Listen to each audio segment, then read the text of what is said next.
और जो प्रधानमंत्री का गोद लिया गांव डोमरी है, जहां इस वक्त हमारी टीम ग्राउंड रिपोर्ट कर रही है, वो ये बताने के लिए काफी है कि इस वक्त भीषका है और ऐसा समय में एक कुदरत का कहर है जिससे सबको शायद मिलकर जो आधे से भी ज्यादा डूब चुके हैं। पार्वती चौरा शिव विवाह मंडप यहाँ पर जो है ये भी डूब गया है, जलमग्न हो गया है। वाराणसी में इस वक्त बाढ़ का कहर और हमारी मौजूदगी इस वक्त प्रधानमंत्री नरेंद्र मोदी के गोद लिए गांव डोमरी गांव में। और आपको मैं बता दूं कि ये गांव भी बाढ़ के कहर से अछूता नहीं है। यूपी तक ग्राउंड जीरो पर आया और कैमरामैन नीरज आपको तस्वीरें जो दिखाएंगे वो काफी भयावह है। और आप देखेंगे जिस तरह से इस गांव के भी घर दर घर डूब गए हैं, लोगों ने यहाँ से पलायन भी किया है।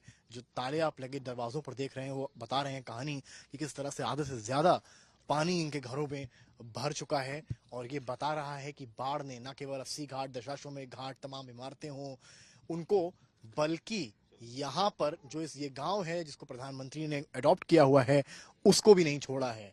यूं तो ये जिस जगह हम चल रहे हैं वो कोई नदी नहीं है, ये एक सड़क है, ये जमीन है, मिट्टी है और उसके ऊपर पानी इतना बढ़ चला है कि इस मिट्टी पर, इस गांव में हमको आने के लिए अपने कदमों का नहीं, अपनी इस प्रशासन द्वारा दी गई नाव का सहारा लेना पड़ रहा है। आप अगर दूर से देखेंगे तो आप देखेंगे कि घर का जो निचला हिस्सा है वो किस तरह से पानी में समा गया। हालांकि पिछले दिनों से पानी का लेवल यहाँ पर कुछ कम जरूर हुआ है, पर अभी भी दिक्कतें उतनी ही हैं।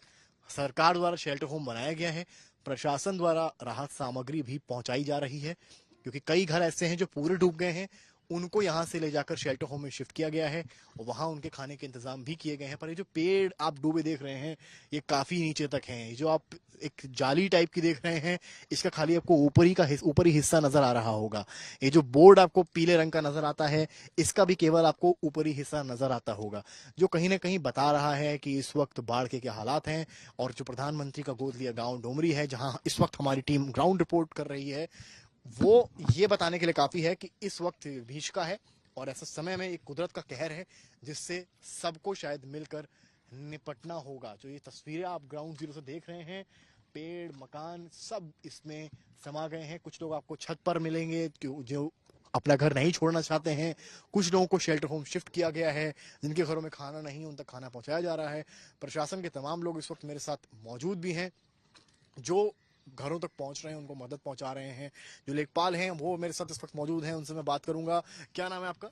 भोला शंकर गौतम जी भोला जी, ये बताइए कि किस तरह से गांव में मदद पहुंचाई जा रही है। कई गांव ऐसे हैं जहां मदद नहीं भी पहुंची है, तो डोमरी गांव भी प्रधानमंत्री का गांव अडॉप्टेड है, तो यहाँ पर प्रशासन की नजर किस तरह से?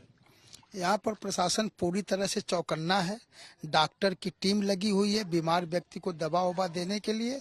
और हमारे यहाँ शेल्टर होम संचालित हैं। शेल्टर होम में 150 से ज़्यादा आदमी रुके हुए हैं।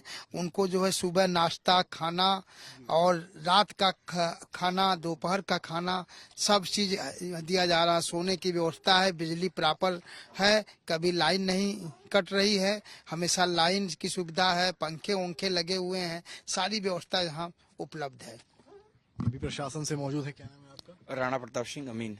बताइए जरा क्या क्या व्यवस्थाएं आप लोग कर रहे हैं यहाँ पर, कैसे मदद पहुंचा रहे हैं? ये बाढ़ में डूबे हुए जितने व्यक्ति हैं उनको शेल्टर होम पे लिया जा रहा है। उनको खाने पीने का सारी व्यवस्था है, बिजली की व्यवस्था है और नाव वगैरह की टोटल व्यवस्थाएं हैं। और ये देखिए तस्वीर आप मैं आपको जो दिखाऊंगा यहाँ से, ये घर जो हैं 2-3 घर लाइन से मैं दिखा रहा हूँ जो आधे से भी ज्यादा डूब चुके हैं। पार्वती चौरा शिव विवाह मंडप यहाँ पर जो है ये भी डूब गया है, जलमग्न हो गया है।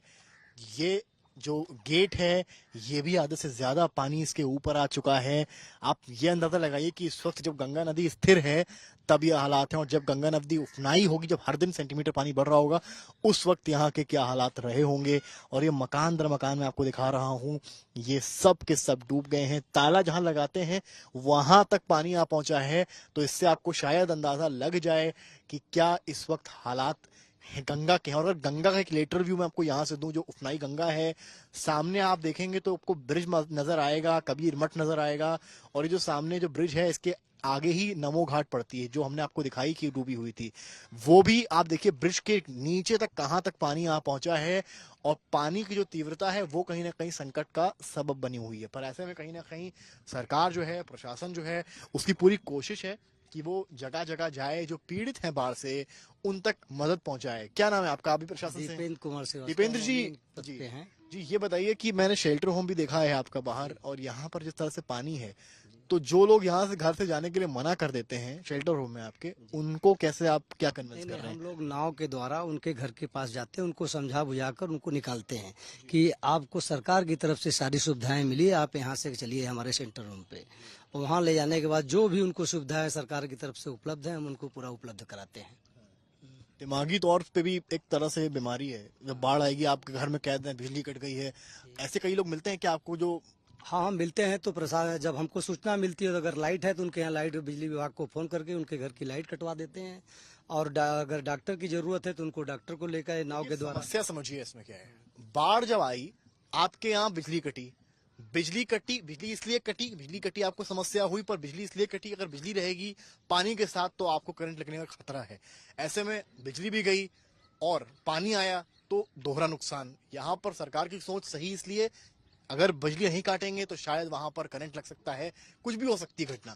तो यहाँ पर इसलिए जो बाढ़ के पीड़ित होते हैं, बाढ़ में फंसे लोग होते हैं, उनके लिए एक तरह से एक दोहरी चुनौती होती है कि बिजली भी नहीं है, ऊपर से पानी आ गया है।